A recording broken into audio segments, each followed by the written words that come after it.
James Rowe, 76. A Vietnam War veteran lived alone in a small apartment at the end of Pine Street. Every morning he polished his old military boots until they gleamed, hung the American flag outside his door, and walked to Memorial Park to pick up trash left by careless visitors. His routine never changed, not through summer heat or winter snow, not on holidays or during the days when his arthritis made each step painful. Many locals called him the crazy old man living in the past. Children made up stories about him. Teenagers mocked his routine from across the street fighting invisible enemies. Sir, they'd laugh, the war's been over for 50 years. Others made explosion sounds when he passed the neighbors. Avoided eye contact when he walked by, not from hatred, from discomfort. His quiet dignity reminded them of something they preferred to forget. The only person who acknowledged him regularly was Mrs. Hernandez from the corner store, who had lost a grandson in Afghanistan.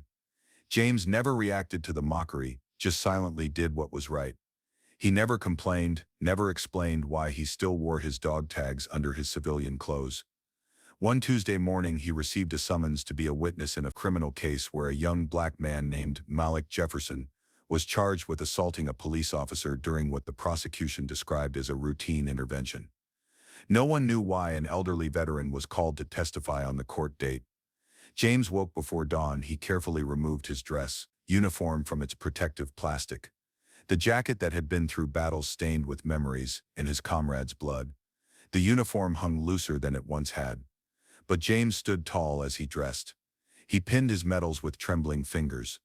Not from fear but from the neuropathy that had plagued him since the war last came, the faded beret positioned at the precise angle regulations required.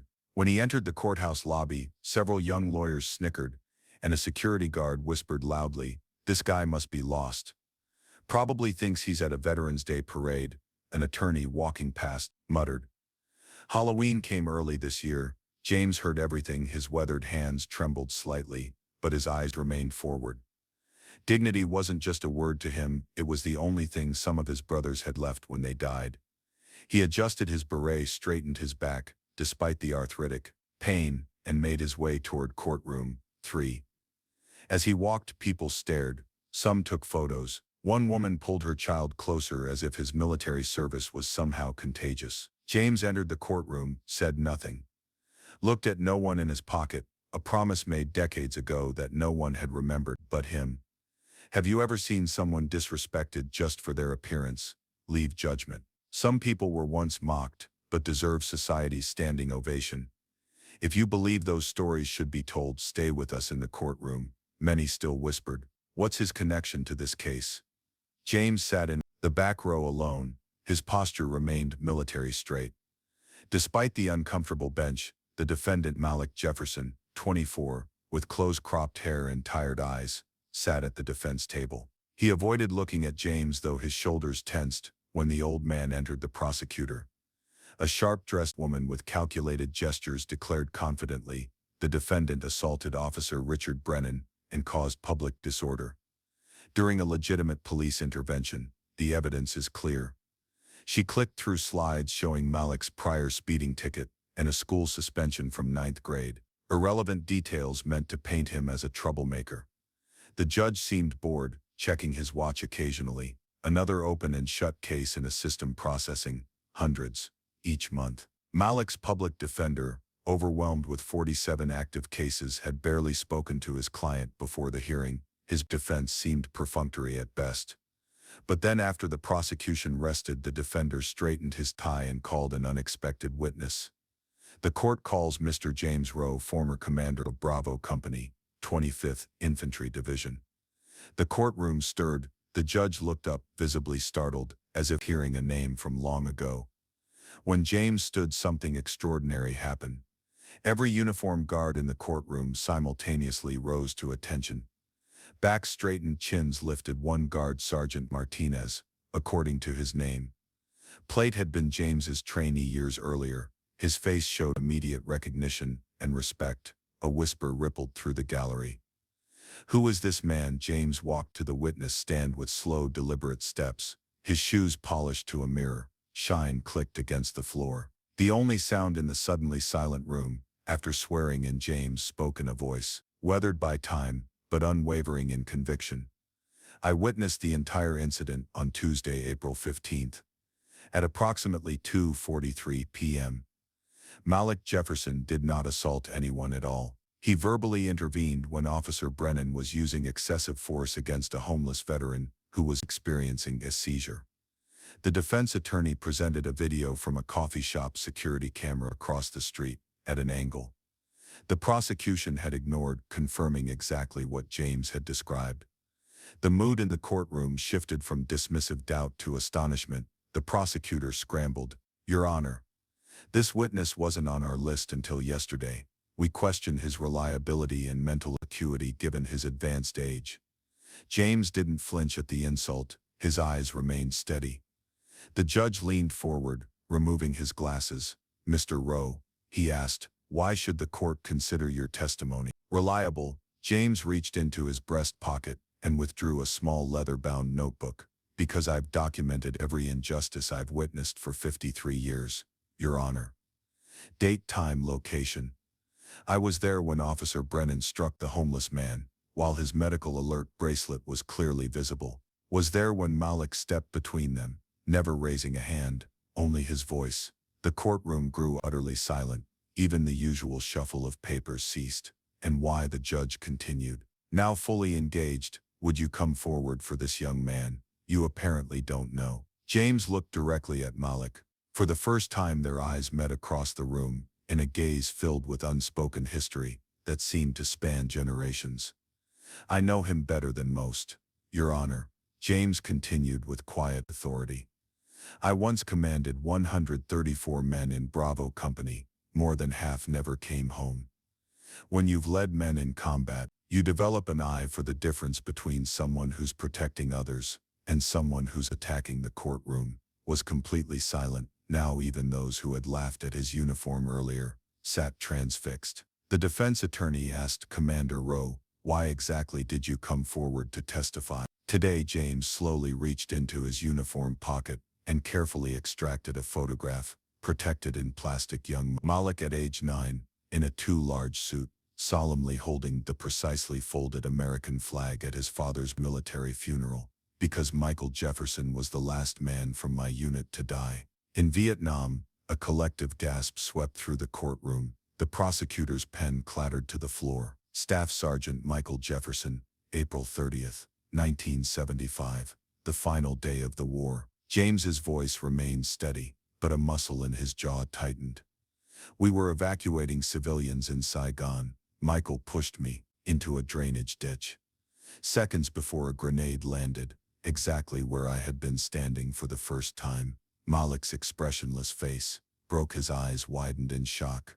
His lips parted in disbelief. James continued, "As Michael lay dying with choppers overhead and the city falling around us, he asked only one thing of me: to keep an eye on his son, born just 3 months earlier, a son he had never met, a son whose photos he carried through the jungle for 2 years, for 49 years. James had kept that promise from a respectful distance. He watched Malik grow up through school events he attended silently. Sitting in the back, he anonymously paid for Malik's college application fees when his mother, working 2 jobs, couldn't afford them.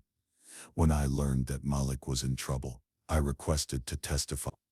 James said, "I called in favors from military contacts who still remember the name of Bravo Company's commander." The judge removed his glasses entirely, clearly moved. "You've been watching over this young man his entire life?" "Yes, Your Honor," James replied. "He doesn't know me. He's never met me." "Oh, but I know him."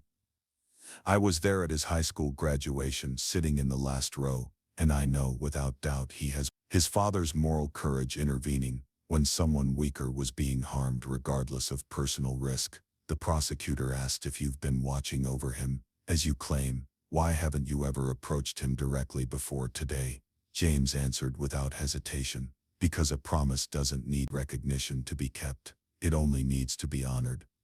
Several jurors wiped tears. The courtroom remained utterly silent. The chief of police, sitting in the back row, closed his eyes briefly, the realization of a terrible mistake washing over his face. The defense attorney then presented the unedited body cam footage that the prosecution had conveniently trimmed. The complete video clearly showed Malik stepping between Officer Brennan and an elderly homeless veteran, wearing a faded military jacket. Malik's exact words, "Sir, please stop. He's not resisting. He's having a seizure. Look at his medical bracelet." The video showed Officer Brennan shoving Malik backward, the moment that had been presented as assault in the edited version. Judge Harrison cleared his throat in light of this evidence and testimony. "I am dismissing all charges against Mr. Jefferson immediately." When James stepped down from the witness stand, something extraordinary happened. No one in the entire courtroom sat down, not the spectators, not the court reporter, not even the judge. They remained standing, a silent tribute that spoke louder than applause. As Malik was formally released, he turned to James with tears streaming down his face. "You knew my father. You actually knew him." James nodded once, his military bearing finally softening. "He was the bravest man I ever met. Why didn't you ever tell me all these years?" Malik asked, his voice breaking. "Some debts can never be repaid." James replied quietly, "They can only be passed forward." James didn't make any further statements. He simply bowed his head and walked toward the door, as if his momentous testimony had been just another duty fulfilled. Behind him, every person in the courtroom remained standing, including the judge, who had removed his robe in respect.